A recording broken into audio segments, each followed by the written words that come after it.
You won't none! You don't want none!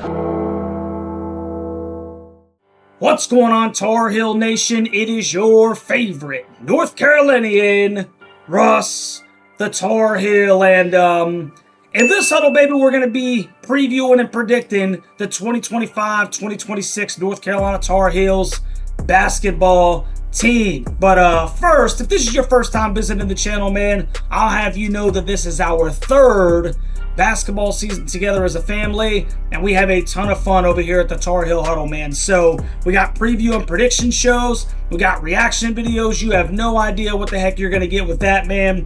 Live watch, hangout, and watch parties. We'll probably even throw in a couple of call-in shows throughout the basketball season as well, so that you, Tar Heel Nation, can have your voice heard on what you're thinking about this program and each game, etc., etc.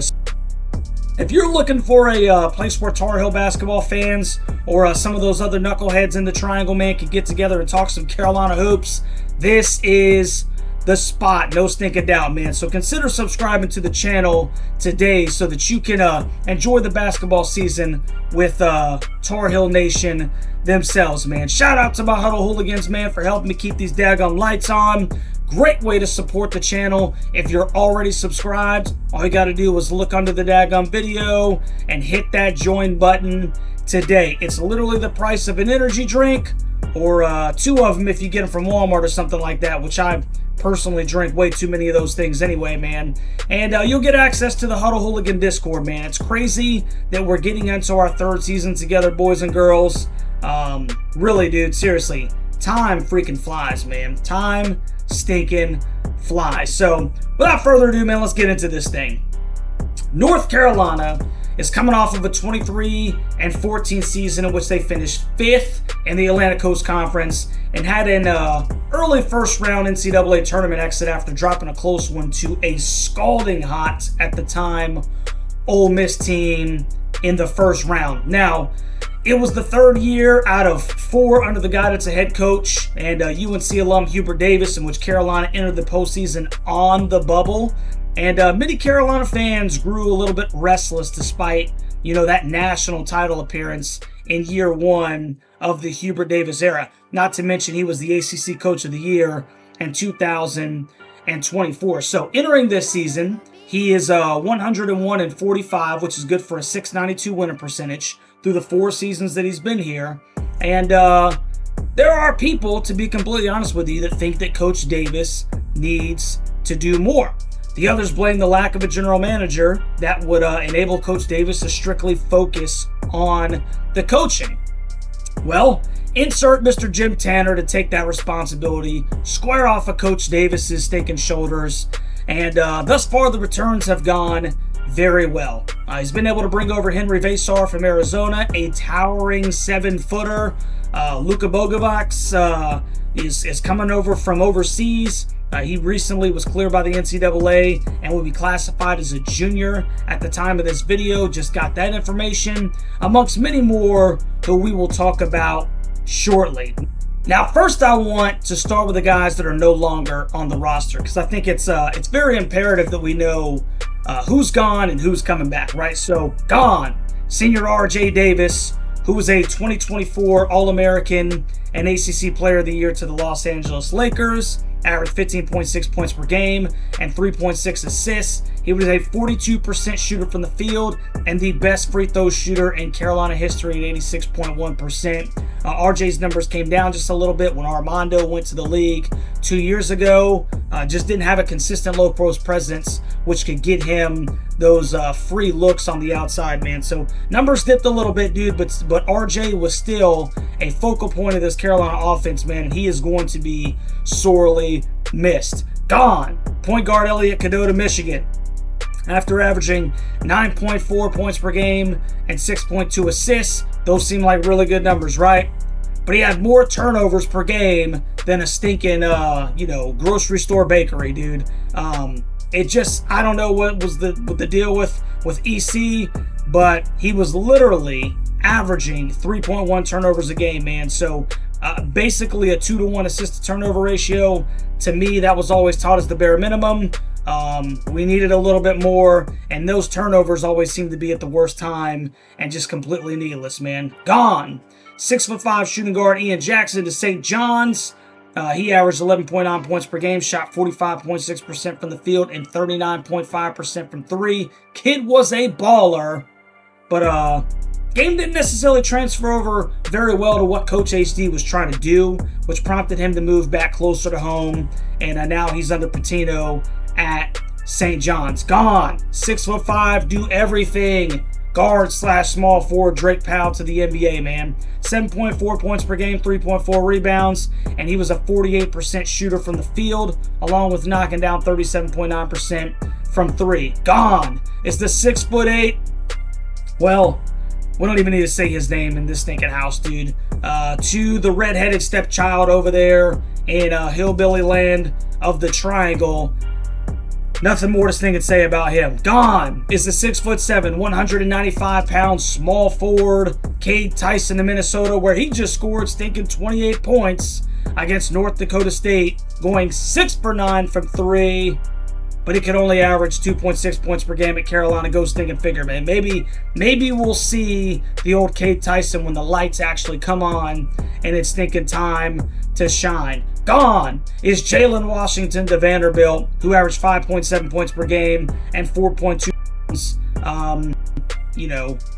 It was just kind of time for him to move on with everything that we had coming in, man. Shout out to Jay Wash, man.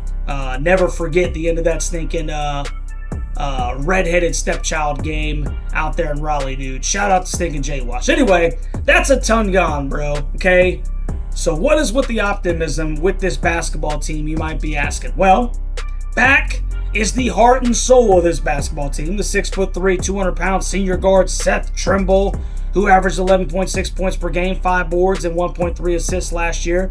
He shot 42.8% from the field. He improved his free throw percentage to an extremely respectable 82.1% from 66.7% the year prior. And everybody and their mom knows that Seth Trimble can jump over your head and absolutely stinking punch it on you. And I am really hoping to see a couple of those this year, man. Back is Zayden High from a year-long suspension from team activities for some off-the-court issues, and all reports are that Zayden is still bringing the juice, man. So I cannot wait to see stinking Zayden High back out there, just getting the guys motivated, man, and just being that enforcer on the stinking floor.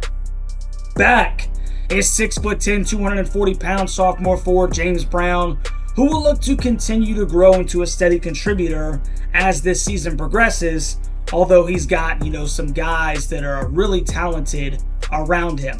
Now, for all of the newcomers, okay? And we're going to have to start. I could start in a couple of different places, man, but this is where I'm going to start. I'm going to start from the top down, or the oldest to the youngest, if you will, to a certain extent, right?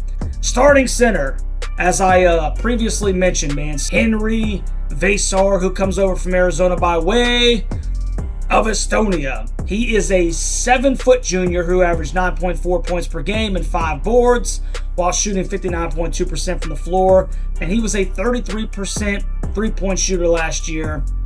It's been a while since Carolina had a bona fide 7-footer lurking in the stinking paint, man. So this was a huge pickup by Tanner and company, dude. And I cannot wait to see Henry down there in the paint, man.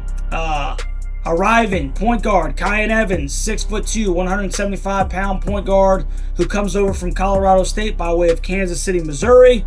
Kyan had a really good NCAA tournament last year, which kind of really put him on the map. Averaged 10.6 points per game and 3.1 assists. But my guy shot 47.1% from the field and 44.6% from three. Not to mention he is an 85.2% free throw shooter. Big time stinking numbers. Carolina needed a daggone point guard, and it seems that they have found one. Next up, incoming, Luka Bogovac, who is a 6'6", 215-pound guard who was playing previously professionally in Europe before coming to Carolina. He averaged 14.9 points per game, 45.1% from the field, and he was a 40% shooter from three. Guys, a scorer. He brings that European flavor over to the States, so it's going to be very interesting to see how he looks against fellow American basketball players, if you will, and how that transitions over to the college game. He's already balled out in the scrimmages, man. Dude looks good. Shooting stroke looks good. He can put it in the bucket. Next up, we got 6'10", 215-pound junior forward Jaron Stevenson, who is coming over from Alabama. He's a Chapel Hill native, averaged 5.4 points per game, 3.4 rebounds. He shot 42.9% from the floor and 31% from three for, like I said, a really good Crimson Tide program. So Jaron finally came back home. Another really big body that Carolina's going to be able to do some good things with, man, from that 3-4 and maybe even the 5 position. Jonathan Powell comes over from West Virginia, where he averaged 8.3 points per game and 3.1 boards as a freshman. Really long and athletic kid that may just very well be the best defender on this team. Very possible, man. Jaden Young is a 6'4", 200-pound guard coming over from Virginia Tech by way of Goldsboro, North Carolina, so another native Tar Heel. He averaged 8.1 points per game last year with 2 boards and an assist. Make sure that you keep your eyes on stinking Jaden, dude. This kid can get hot. He's got a game where he scored 26, I think, against Syracuse in OT. He can also put that ball in the stinking bucket as well, man. So really excited to watch Jaden and see what he can do. And now for the freshman. Starting with a guy that everyone and their stinking mom is through the roof, uber excited about. 6'10", 215-pound freshman phenom, Caleb Wilson out of Atlanta, Georgia, dude. Caleb is an absolute high riser that plays with attitude, bro. Super mobile guy for his size, that is long, and he will challenge you with the stinking rim, bro. He was the number 8 player in this class, and everyone, like I said, dude, is super excited about what Caleb is going to do in Chapel Hill, man. I can't wait to watch this kid grow up in Carolina blue, and I like his swag, bro, and I like some of the things he says, against our neighbors as well, dude. True stinking Tar Heel. Freshmen incoming are both top 50 guys that can stroke it. Combo guards, Derek Dixon and Isaiah Dennis. 7th ranked class overall. These are both top 50 guys, like I said, dude.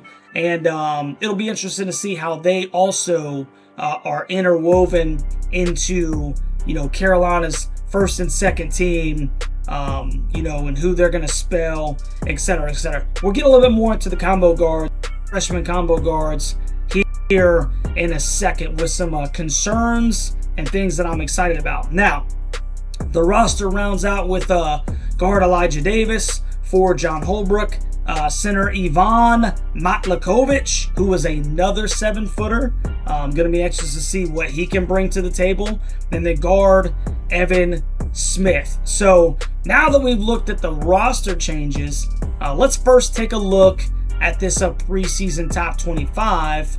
And we can see that the Hills are sitting right there at number 25 in the country, which I personally am very okay with. A lot of new faces, right? Reloaded in talent. Never know how these things are going to gel, right? And it gives North Carolina some respect, if you will, while simultaneously allowing them to play with a little chip on their shoulder, if you know what I mean, man. I like where they're starting the year. The only other top 25 ACC teams to start the season are number 6 Puke and number 11 Louisville, which both of those teams, those programs, seem to be doing fairly well themselves. Now, taking a look at the 2025-26 schedule, starting with the non-con, okay? And we can see that the Heels have their last exhibition game on October 29th against Winston-Salem State before starting the official season on November 3rd against Central Arkansas. Can't believe this crap is right around the corner, dude. Carolina basketball.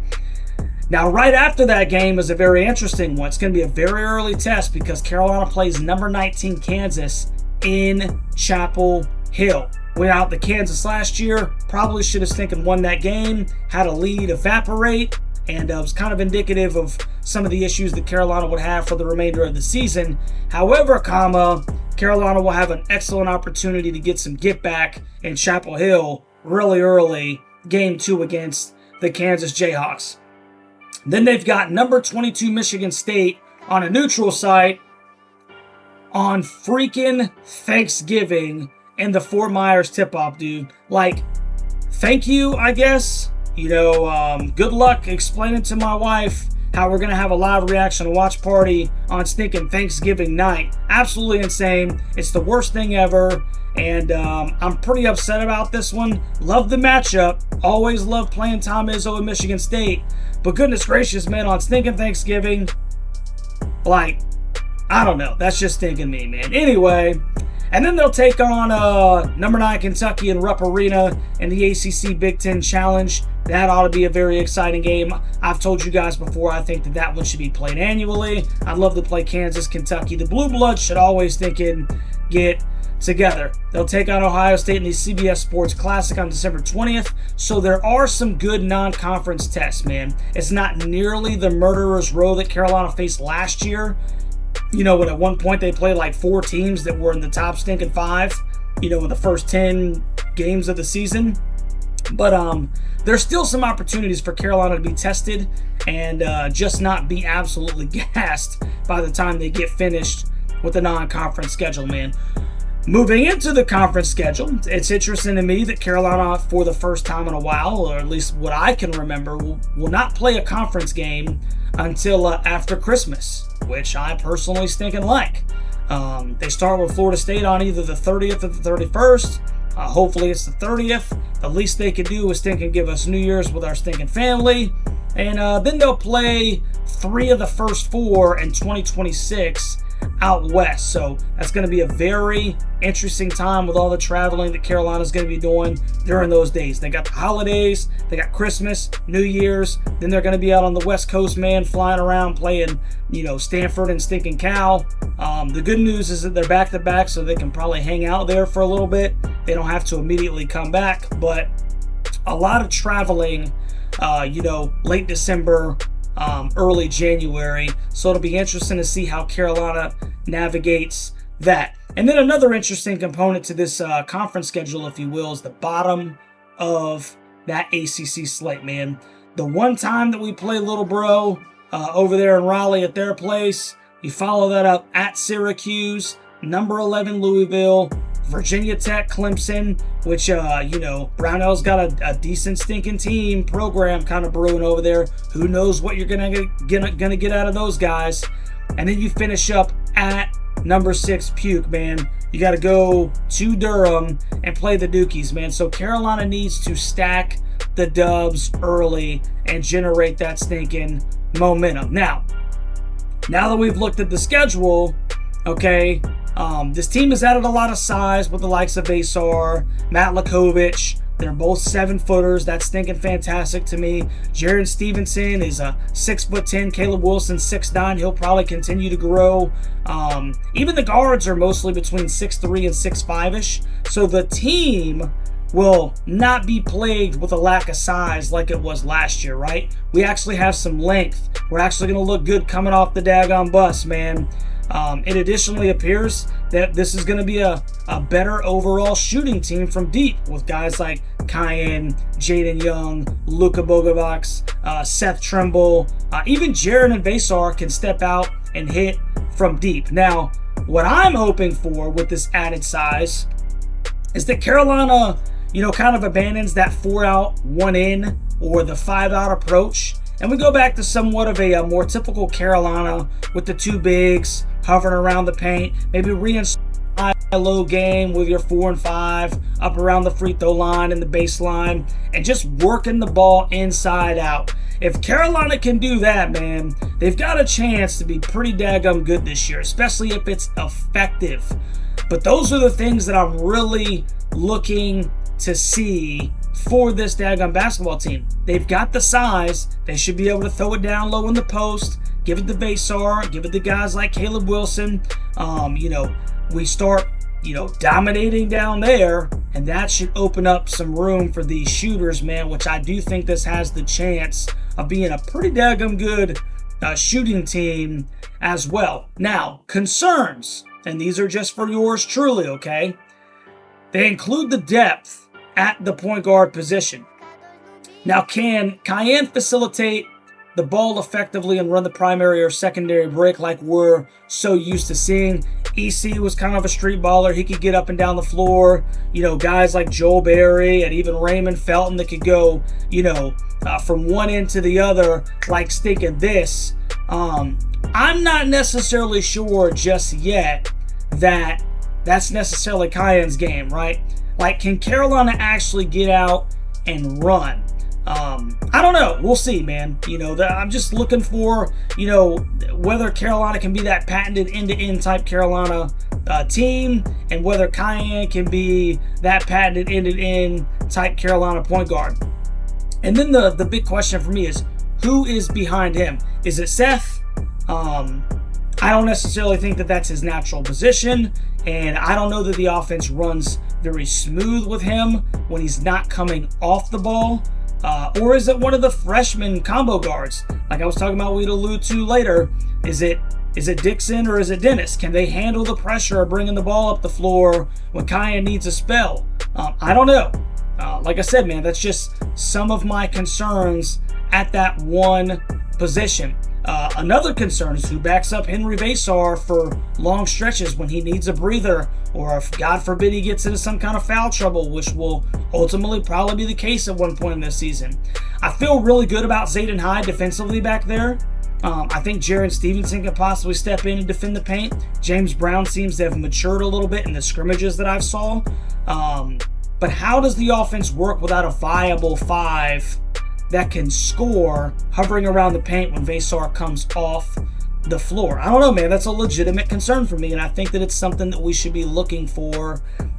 How, Coach Hubert Davis schemes around that to a certain extent when Vasar is not on the floor, when Cayenne is not on the floor. The good news is that I really believe that this team has the pieces to have a really nice season, man.